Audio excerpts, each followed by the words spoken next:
Savar sub registry অফিসের কার্যক্রম জনগণের কাছে স্বচ্ছ ও উন্মুক্ত করতে এক ব্যতিক্রমী উদ্যোগ নেওয়া হয়েছে।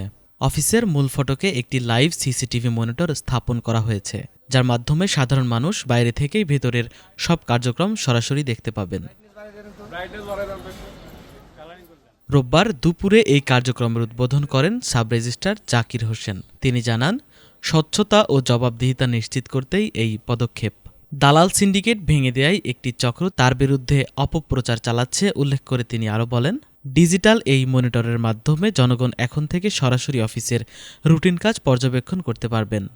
আমি আসার পরই এই অফিসের যে রেনোভেশনের যে জায়গাটুকু, সেই জায়গা থেকেই আমি যখন দেখলাম যে এখানে সিসি ক্যামেরা স্থাপনের বেশ প্রয়োজন আছে, তখনই আসলে স্থাপন করেছি। এটা প্রায় আরও কয়েক মাস আগে।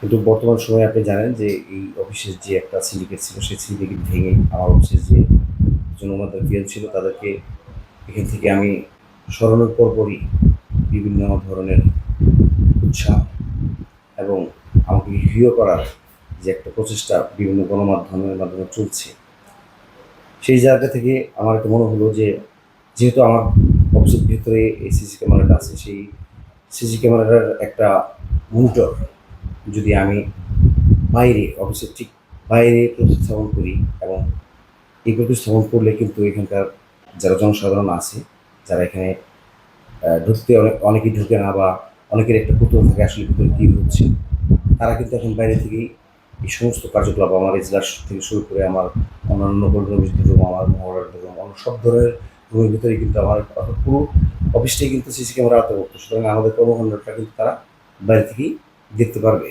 এবং আমি মনে করি যে এতে আমাদের যে জবাবদিহিতার যে ব্যাপারটা আছে সেটা আরও বেশি নিশ্চিত হবে, এবং সেই লক্ষ্যে আমি এটা স্থাপন করেছি।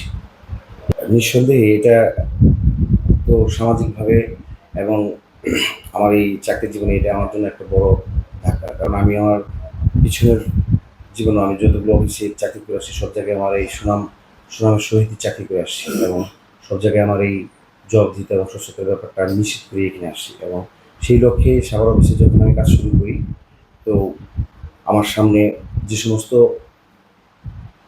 মানে সোজা কথায় যদি আমি বলি জঞ্জাল, যারা অফিসের জন্য জঞ্জাল এবং মানুষ যারা সেবা করিতে তাদের জন্য জঞ্জাল, তাদেরকে আমি দূর করার চেষ্টা করেছি, আমি করে দিয়েছি। তার প্রেক্ষিতে তারা যেটা করেছে তাতে নিঃসন্দেহে আমি খুবই সামাজিকভাবে ছোটো হয়েছি, পারিবারিকভাবে ছোটো হয়েছি।